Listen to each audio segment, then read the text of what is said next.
నాకు హిందువులు చాలా విషయాల్లో నచ్చుతారు. ఎందుకో చెప్పనా? రాముడు గుడి ఉంది అనుకోండి, రామ్ భక్తులందరూ వెళ్తారు. మా ఏరియాలో కూడా వెలంపేట రామాలయం ఒకటి ఉంటది, గొల్లపేట రామాలయం ఒకటి ఉంటది, రెడ్ల రామాలయం ఒకటి ఉంటది.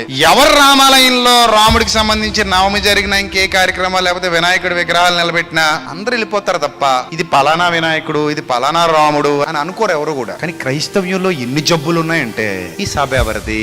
యేసు ప్రభుదే. కానీ ఆహా, మా యేసు ప్రభుదా కాదా? మీ యేసు ప్రభు కాదు, అది ఇంకొక యేసు ప్రభు.